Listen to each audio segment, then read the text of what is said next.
21. K의 편지를 본 양아버지는 크게 노했네. 부모를 속이는 괘씸한 놈에게는 학비를 대줄 수 없다며 엄하게 꾸짖는 내용의 답장이 곧바로 날아들었지. K는 그 편지를 내게 보여주었네. 그리고 비슷한 시기에 친가에서 보내온 편지도 보여주었네. 그 편지에도 양아버지의 편지에 뒤지지 않을 만큼 엄격히 꾸짖는 말들이 담겨 있었네. 양부모에 대한 죄스러운 마음에서 그랬겠지만 친가에서는 일체 관여하지 않겠다고 씌어 있었지. K가 그 때문에 다시 친가로 들어갈지 아니면 다른 타협책을 찾아내 계속 양부모 밑에 머물지는 차후 문제였고, 당장은 다달이 들어가는 학비가 문제였네. 나는 그 문제에 대해 K에게 뭔가 대책이 있는지 물어보았네. K는 야간학교 교사라도 해보겠다고 하더군. 당신은 요즘에 비해 의외로 세상살이가 여유 있는 편이라서 부업거리를 구하기는 자네가 생각하는 것만큼 어렵지 않았네. 나는 K가 그 일을 하면 충분히 생활할 수 있으리라 생각했네. 하지만 내게도 책임은 있네. K가 양부모의 기대를 저버리고 자신이 원하는 길을 가려고 했을 때 나도 옆에서 동조했으니까. 나는 모른 척하고 있을 수는 없었네. 그 자리에서 물질적으로 도와주겠다고 했지. 그러자 K는 단번에 내 제안을 거절했네. 그의 성격상 친구에게 도움을 받기보다는 힘들더라도 스스로 해결하는 편이 훨씬 낫다고 생각했을 걸세. 그는 사내라면 대학에 들어온 이상 자기 몸 하나쯤은 챙길 수 있어야 한다고 말하기도 했네. 나는 내 책임만을 생각하다가 K의 감정에 상처를 입히고 말았네. 그래서 그가 자기 뜻대로 할 수 있도록 더는 관여하지 않기로 했네. 얼마 후 K는 자신이 원하던 일자리를 얻었네. 하지만 시간을 소중히 여기는 그가 얼마나 힘들어했을지는 굳이 상상할 필요도 없는 일이었지. 그는 새로운 짐을 짊어졌지만 이전과 다름없이 학업의 끈을 늦추지 않고 열심히 공부했네. 나는 그의 건강이 마음에 걸렸지. 하지만 의지가 강한 그는 그저 웃기만 할 뿐 내 충고에는 귀를 기울이지 않았네. 그러는 동안 그와 양부모의 관계는 점점 더 악화되었지. 시간적 여유가 없어진 그와 전처럼 자주 얘기할 기회가 없어 그 상황을 자세히 전해듣지는 못했네. 하지만 상황이 점점 어려워지고 있다는 것만은 알고 있었네. 누군가가 중간에서 화해시키려고 했다는 것도 알고 있었지. 그 사람은 편지로 K에게 고향에 내려오라고 권했지만 K는 도저히 그럴 수는 없다며 응하지 않았네. K는 학기 중이라서 내려갈 수 없다고 했지만 상대방의 눈에는 고집을 피우는 것으로 보였겠지. 그 고집스러운 면이 사태를 더 악화시켰던 것 같네.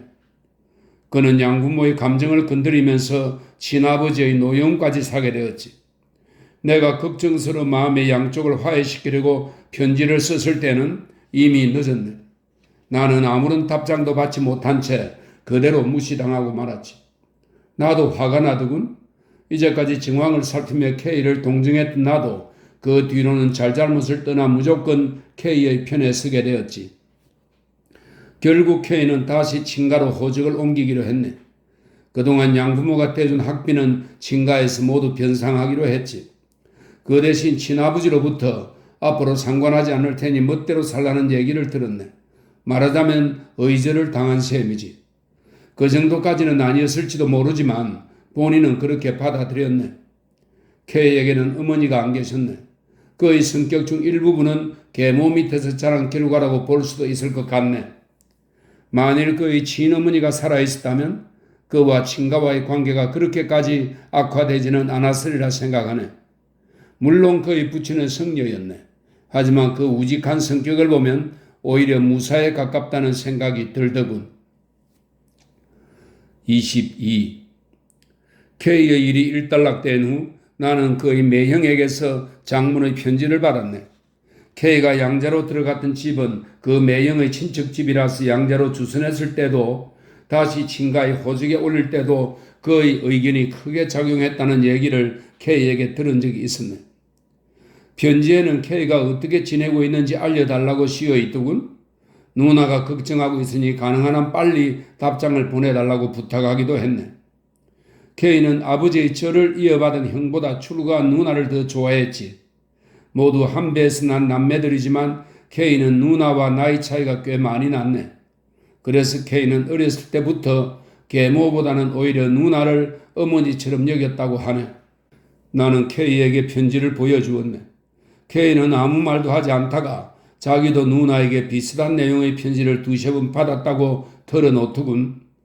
K는 그때마다 걱정하지 않아도 된다는 내용의 답장을 보냈다고 하네.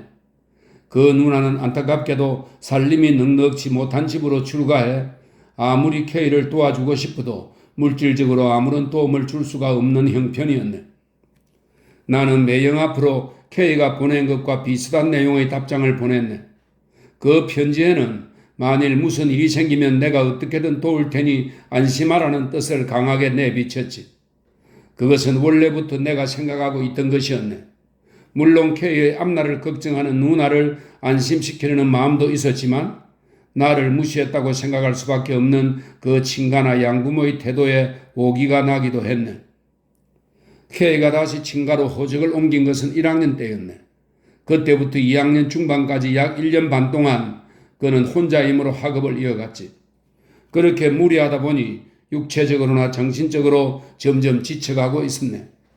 물론 양부모와 인연을 끊느냐 마느냐는 복잡한 문제도 그를 지치게 하는데 한몫했을 테지. 그는 점점 감상적으로 변해갔네.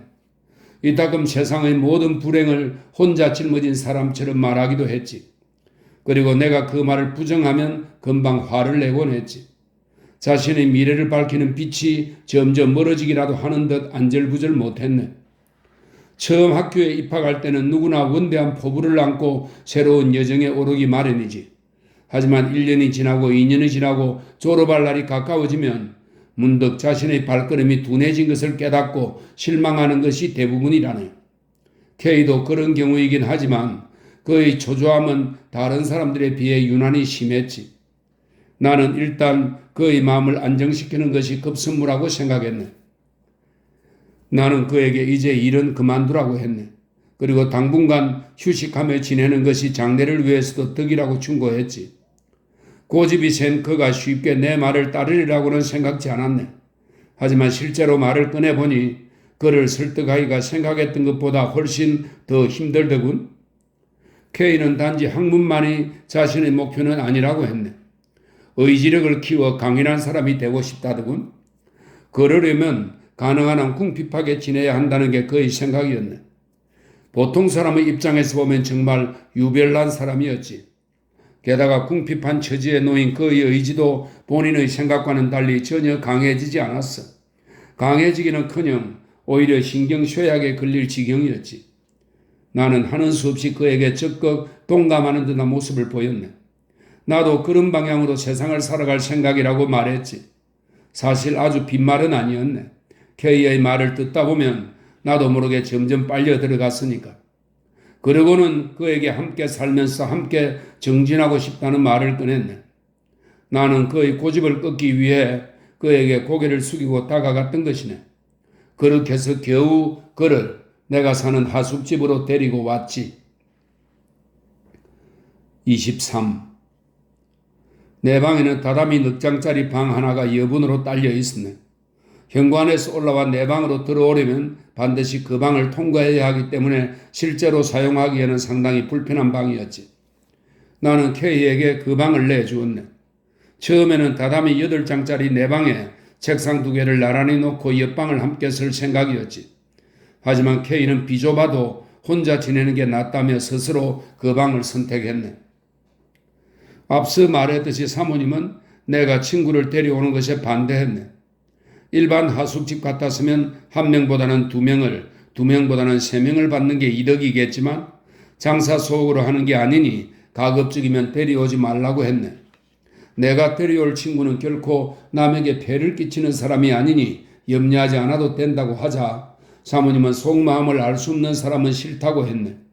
그것은 지금 신세를 지고 있는 나도 마찬가지 아니냐고 따지자 내 댐댐이는 처음부터 잘 알고 있었다는 식으로 둘러대더군. 나는 그 말을 듣고 쓴웃음을 지었지. 그러자 사모님은 또 다른 구실을 내세웠네. 그런 사람을 데려오면 내게도 좋지 않을 테니 그만두라고 하더군. 내게 나쁠 게 뭐가 있느냐고 묻자 이번에는 사모님이 쓴웃음을 지었네. 사실 나도 굳이 K와 함께 지낼 필요는 없었네. 하지만 매달 생활비를 돈으로 직접 건네주면 그는 분명히 받지 않을 거라고 생각했네. 그는 독립심이 강한 사내였으니까. 그래서 나는 그를 하숙집에 데려온 뒤 그가 모르게 사모님에게 두 사람분의 식비를 건네주려고 했던 것이네. 하지만 사모님에게 K의 경제 사정을 밝히고 싶지는 않았네. 나는 주로 K의 건강에 대해 얘기했네. 혼자 놓아두면 성격도 점점 더 삐뚤어질 거라고 했지. 그와 관련해 K가 양부모와 사이가 좋지 않으며 친가와도 의절했다는 등 이런저런 얘기를 들려주었네. 나는 물에 빠진 사람을 건져내 내 몸의 열기를 나눠준다는 각오로 K를 데려온 거라고 했네. 그러니 사모님과 아가씨도 그를 따뜻하게 보살펴 달라고 부탁했지. 그제야 겨우 사모님에게 허락을 받아낼 수 있었네. 하지만 내게 아무런 말도 듣지 못한 K는 그런 사정을 전혀 모르고 있었지. 나는 오히려 다행이라고 생각하며 이삿짐을 들고 온 K를 담담한 얼굴로 맞이했네. 사모님과 아가씨는 친절하게 그의 짐을 정리해 주었네. 내 얼굴을 봐서 그런 거라고 생각한 나는 속으로 무척 기뻐했지. K는 여전히 무뚝뚝한 표정이었지만 내가 K에게 새로운 거처에서 지내는 기분이 어떠냐고 물었을 때 그의 대답은 나쁘지 않다는 한마디뿐이었네. 내가 보기에는 나쁘지 않은 정도가 아니었지. 그가 지금까지 지내던 곳은 눅눅한 냄새가 나는 북향의 지저분한 방이었네. 식사도 그 방에 걸맞게 형편없었지. 우리 하숙집으로 이사한 것은 깊은 골짜기에 갇혀있던 새가 높은 나무 위로 보금자리를 옮긴 것이나 마찬가지였지. 그런데도 그가 그런 기색을 내비치지 않은 것은 그의 고집스러운 성격 때문이기도 하겠지만 그가 추구하는 사상과도 무관하지 않았네. 불교 집안에서 자란 그는 의식주에 관련된 사치는 전부 부도덕한 것으로 생각하고 있었지. 옛 고승이나 성인의 전기를 즐겨 잃는 그는 정신과 육체를 분리해서 생각하곤 했네. 육체에 채찍질을 가하면 영혼은 더 빛날 거라고 생각했는지도 모르지. 나는 되도록 그와 부딪히지 않기로 했네. 나는 얼음을 양지에 내놓고 천천히 녹이려고 했던 것일세. 언젠가 녹아서 따뜻한 물이 되면 그 스스로 깨달을 거라고 믿고 있었지. 24. 나도 사모님이 따뜻하게 대해주었기에 점점 밝은 성격으로 바뀌게 되었지. 그것을 실감하고 있었던 나는 K에게 그 방법을 적용해 볼 생각이었네. K와 내 성격이 많이 다르다는 것은 오랜 교제를 통해 잘 알고 있었지만 그가 이 집에 들어온 뒤로 어느 정도 마음이 누그러진 것처럼 K도 이곳에서 지내다 보면 언젠가 안정을 되찾을 수 있으리라 생각했지. K는 나보다 의지가 강한 친구였네. 공부도 2배쯤 더 열심히 했을 걸세. 게다가 머리도 나보다 훨씬 좋았지. 대학 때는 전공이 달랐으니 뭐라고 말할 수 없지만 중고등학교 때는 항상 나보다 성적이 좋았네. 내가 무엇을 하든 K를 앞지르기는 힘들 거라고 생각했을 정도였으니까. 하지만 K를 의도적으로 하숙집에 끌어들였을 때는 내가 더 사리에 밝다고 믿고 있었네. 내가 보기에 그는 고집과 인내를 제대로 구별하지 못하는 것 같았네. 이것은 특히 자네에게 들려주고 싶은 말이니 잘 새겨듣게. 육체적인 것이든 정신적인 것이든 우리의 모든 능력은 외부의 자극으로 발달하기도 하고 파괴되기도 하지. 그 과정에서 자극은 점점 더 강해지기 마련인데 그때 제대로 정신을 차리지 않으면 그릇된 방향으로 흘러가면서도 자신은 물론이며 주변 사람들까지 전혀 알아채지 못할 수가 있네. 의사의 말에 따르면 인간의 위만큼 변덕스러운 것도 없다고 하더군. 매일 죽만 먹다 보면 그보다 단단한 음식을 소화할 능력은 금방 사라져 버린다고 하네. 그러니까 이것저것 가리지 말고 무엇이든 먹는 연습을 해두라고 하더군. 하지만 이것이 단지 익숙해진다는 뜻은 아니라고 생각하네. 자극이 점점 강해짐에 따라 영양기관의 저항력도 강해진다는 뜻으로 봐야 할 걸세. 그것은 반대로 위의 기능이 점점 약해졌을 때의 결과를 상상해보면 금방 알 수 있는 일이지. K는 나보다 뛰어난 사람이었지만 거기까지는 미처 생각하지 못했던 것이네. 단순히 어려운 상황에 익숙해져 버리면 그 어려움도 아무런 문제가 되지 않는다고 생각했던 것 같네. 고행을 거듭할수록 공덕이 쌓여 언젠가는 고행을 고행으로 여기지 않을 때가 오리라고 확신하고 있었던 것 같네. 나는 K를 설득할 때 그 점을 분명히 짚고 넘어가고 싶었네. 하지만 그런 얘기를 꺼내면 그는 틀림없이 반발했을 테지. 또 옛사람들의 사례를 들먹였을 게 분명하네. 그렇게 되면 나도 그 성인들과 K의 차이점을 명확히 지적해 주어야 하네. 그쯤에서 K가 내 말에 수긍해주면 좋겠지만 그의 성격상 얘기가 거기까지 진행되면 쉽게 물러서지 않을 걸세. 더 앞으로 나아가려고 하겠지. 그리고 자신의 입에서 나온 말을 직접 실천에 옮기려고 했을 걸세. 그런 면에서 보면 정말 지독한 사내였네. 대단했지. 자기 자신을 파괴하면서 앞으로 나아갔으니까. 결과로 보면 그저 고집스럽게 자신의 길을 걸어간 것뿐이지만 그래도 결코 평범한 사람은 아니었네. 그의 성격을 잘 알고 있는 나는 끝내 아무 말도 할 수 없었지. 게다가 내가 보기에 그는 앞서 말했듯 약간 신경쇠약에 걸려 있는 것 같았네. 만약 내가 그를 설득시키려고 했다면 그는 틀림없이 감정이 격해졌을 것일세. 그와 다투는 것은 두렵지 않았지만 고독에 몸부림쳤던 나의 지난날을 돌이켜보니 차마 그 친구를 그런 고독한 상황에 처하게 할 수는 없었네. 그를 그런 상황으로 내몰기는 싫었지. 그래서 나는 그를 하숙집으로 데려온 뒤로도 한동안 별다른 말은 하지 않았네. 다만 주변 환경이 그에게 미치는 결과를 차분히 지켜보기로 했네. 25. 나는 사모님과 아가씨에게 되도록 K와 자주 대화를 나누어 달라고 엄밀히 부탁했네. 대화 없는 생활이 그를 그렇게 만든 거라고 믿고 있었지. 사용하지 않는 철이 녹슬은 것처럼 그의 마음도 그렇게 녹슬었다고 밖에는 생각할 수 없었네. 사모님은 그가 좀처럼 말 붙일 기회를 안 준다며 웃었네. 아가씨는 일부러 일전에 있었던 일까지 예로 들며 얘기하더군. 화로에 뿔이 있느냐고 묻자 K는 간단히 없다고만 대답했다는 거야.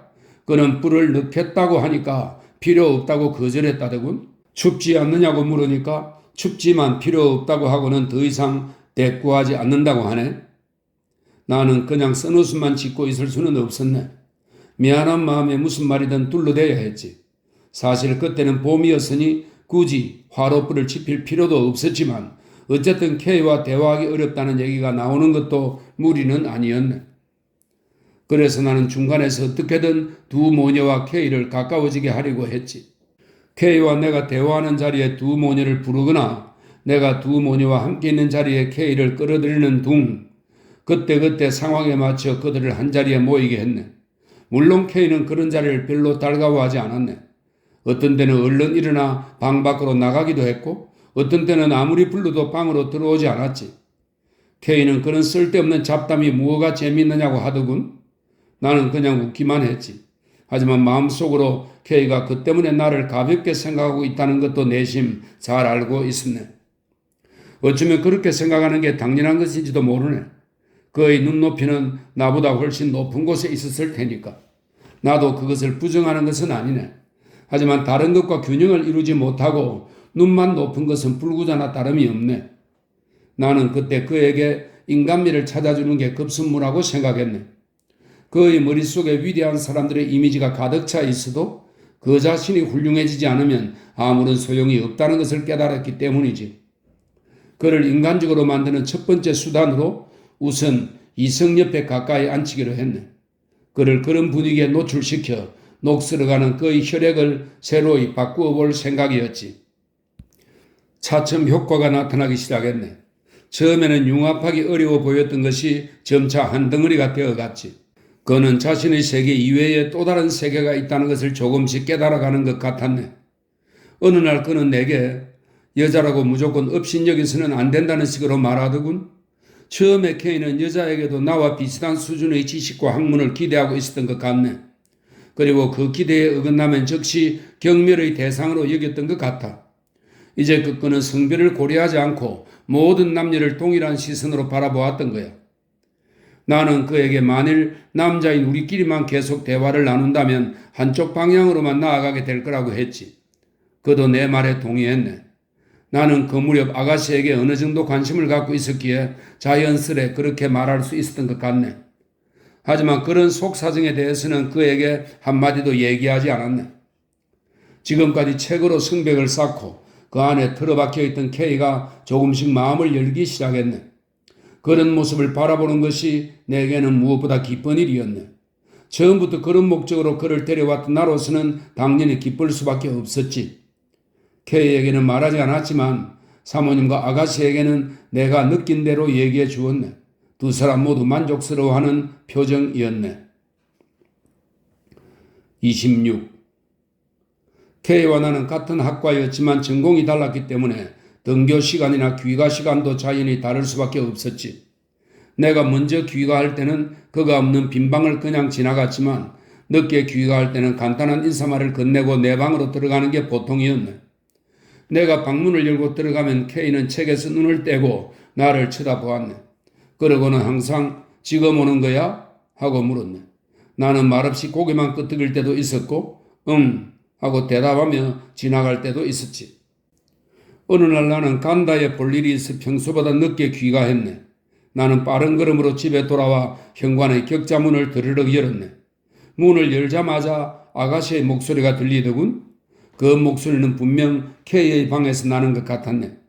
현관에서 곧장 들어가면 다실과 아가씨의 방이 있고 거기서 왼쪽으로 돌면 K의 방과 내 방이 있는 구조였으니 그 방에서 오랫동안 신세를 지고 있는 나는 어디서 들리는 누구의 목소리인지 정도는 쉽게 가늠할 수 있었지. 나는 곧 격자문을 닫았네. 그러자 이내 아가씨의 목소리도 끊기더군. 나는 그때 끈 달린 서양식 구두를 신고 있었네. 내가 허리를 굽혀 구두끈을 푸는 동안 K의 방에서는 아무 소리도 나지 않았네. 내 귀를 의심했지. 어쩌면 내가 잘못 들은 것인지도 모른다고 생각했네. 하지만 평소처럼 K의 방을 지나가려고 장지문을 열자 거기에 두 사람이 함께 앉아 있었네. K는 여느 때처럼 지금 오는 거냐고 했네. 아가씨도 자리에 앉은 채 이제 오세요 하고 인사하더군. 내 기분 탓인지 그 간단한 인사가 약간 딱딱하게 들렸네. 왠지 부자연스럽게 들리더군. 나는 아가씨에게 사모님은 안 계시냐고 물었지. 별다른 뜻은 없었네. 집안이 평소보다 조용한 것 같아 물어봤을 뿐이네. 사모님은 집에 없었네. 하녀와 같이 외출했다더군. 그러니까 집에는 K와 아가씨밖에 없었던 거야. 나는 약간 의아한 생각이 들었지. 이제까지 그 집에서 그렇게 오래 지냈어도 사모님이 아가씨와 나만 남겨두고 외출한 적은 없어서니까. 나는 무슨 급한 일이라도 생겼느냐고 아가씨에게 물었지. 그녀는 그저 웃기만 하더군. 나는 여자의 해픈 웃음을 싫어했네. 그것이 젊은 여자들의 공통점인지는 모르겠지만 어쨌든 아가씨도 아무것도 아닌 일에 곧잘 웃곤 했지. 하지만 아가씨는 내 표정을 보더니 곧바로 평소의 표정으로 돌아왔네. 급한 일은 아니지만 잠깐 볼 일이 있어 나갔다고 진지하게 대답하더군. 하숙생인 나로서는 더 이상 캐물을 수가 없었네. 나는 아무런 대꾸도 하지 못했네. 옷을 갈아입고 잠시 앉아 있으려니 사모님과 하녀가 돌아왔네. 이었고 모두가 얼굴을 마주하는 저녁 식사 시간이 되었지. 처음 그 집에 들어갔을 때는 항상 손님으로 대하며 식사 때마다 하녀가 밥상을 들고 내 방으로 왔는데 그것이 언제부터인가 바뀌어 함께 식사를 하게 되었네. K는 새로 이사 왔을 때부터 내가 그를 동등하게 대해달라고 주장해 함께 식사하게 되었지. 그 대신 나는 사모님에게 얇은 판자로 만든 예쁜 접이식 식탁을 선물했네.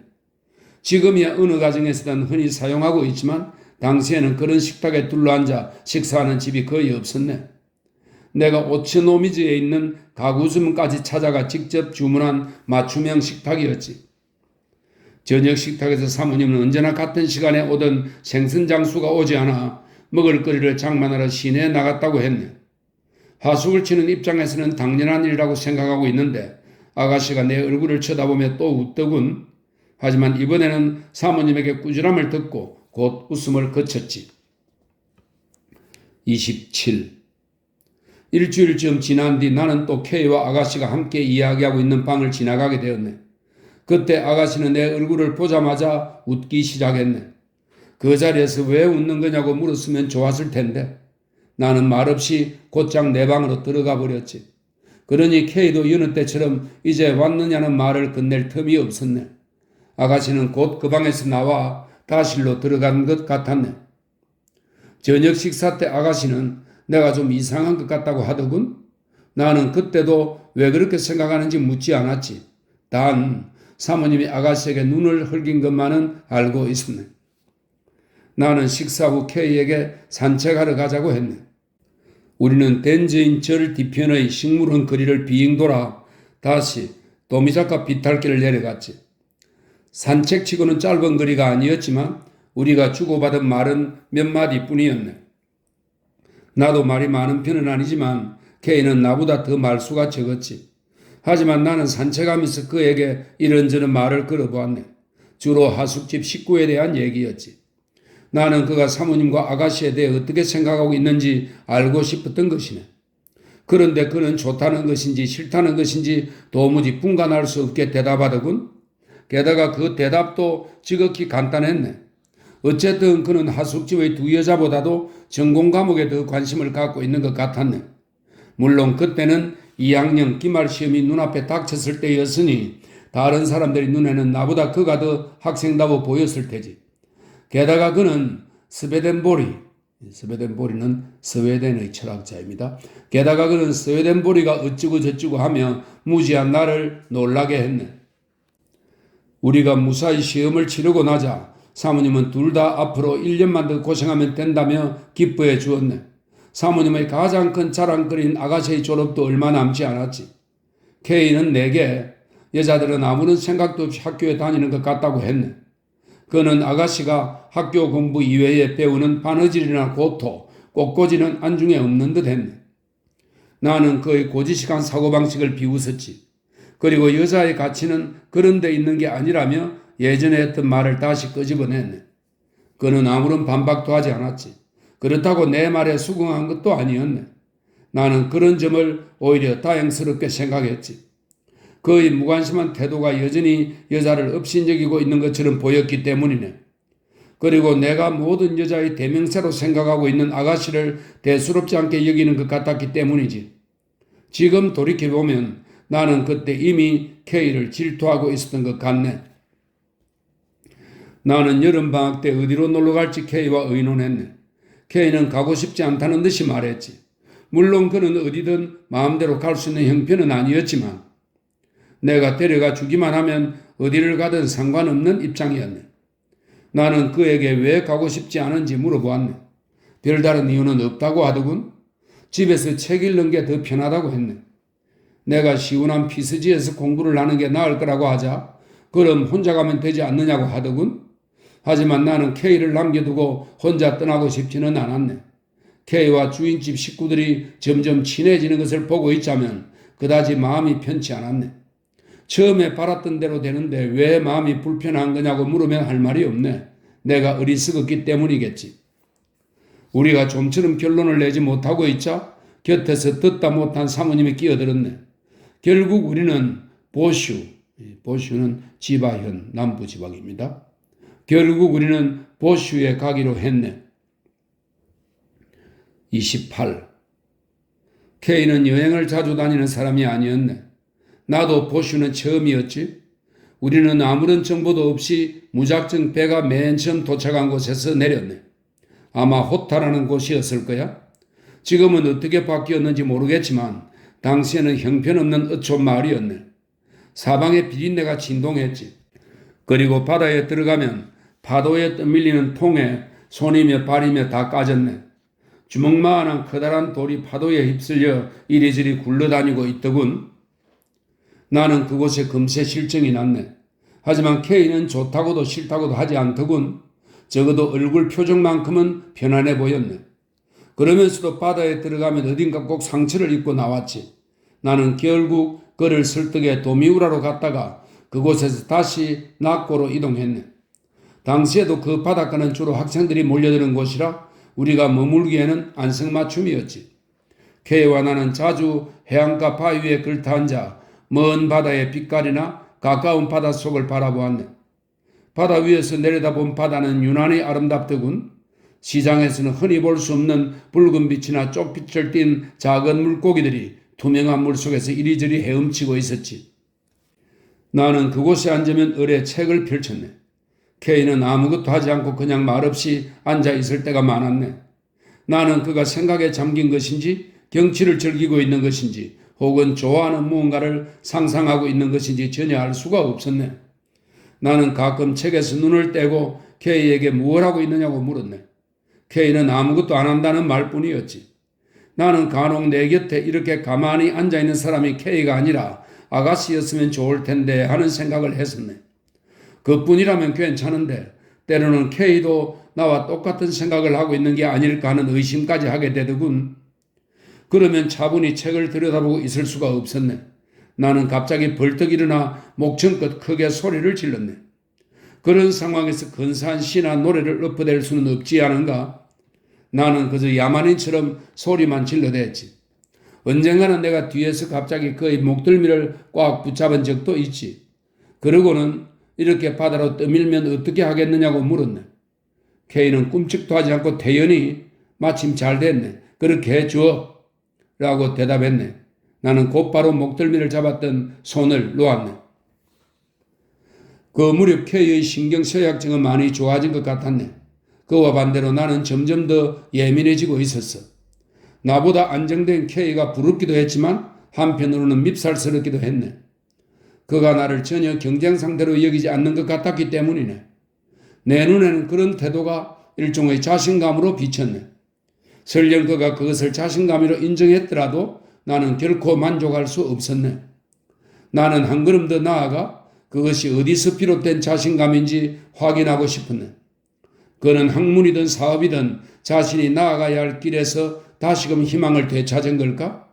단지 그것뿐이라면 K와 나는 서로 충돌할 이유가 없네. 나는 오히려 그를 돌봐준 보람을 느끼며 기쁘게 생각하겠지. 하지만 만일 그의 자신감이 아가씨에게서 비롯된 것이라면 나는 그를 용서할 수 없을 걸세. 희한하게도 그는 내가 아가씨를 사랑하고 있다는 것을 전혀 눈치채지 못한 것 같았네. 물론 나도 그가 알아챌 정도로 티나게 행동하지는 않았지. K는 원래 그런 일에는 둔한 편이었어. 나는 처음부터 K라면 괜찮을 거라고 생각했기에 안심하고 하숙집에 데려왔던 것일세. 29. 나는 아가씨에 대한 내 마음을 K에게 솔직하게 밝히려고 했네. 사실 그것은 한순간에 결정한 일은 아니었네. 여행을 떠나기 전부터 그럴 생각이었지만 속내를 털어놓을 기회도 잡지 못했고 그런 기회를 만들어낼 재주도 없었지. 지금 생각해보면 당시 내 주변에 있던 사람들은 다들 묘한 성격이었어. 여자에 대해 이러니 저러니 얘기하는 사람이 아무도 없었다네. 그 중에는 얘기거리가 없는 사람도 있었겠지만 설령 있더라도 입 밖에 내지 않는 게 보통이었지. 비교적 개방적인 분위기에서 생활하고 있는 자네 같은 젊은이들은 아마 이해하기 힘들겠지. 그것이 유교적 교육 때문이었는지 수줍음 때문이었는지 그 판단은 자네에게 맡기겠네. K와 나는 무엇이든 얘기할 수 있는 사이였네. 이따금 사랑이나 연애 문제에 대해서도 얘기하기는 했지만 언제나 추상적인 이론으로 빠지고 말았지. 그런 얘기를 꺼내는 것 자체도 드문 일이었네.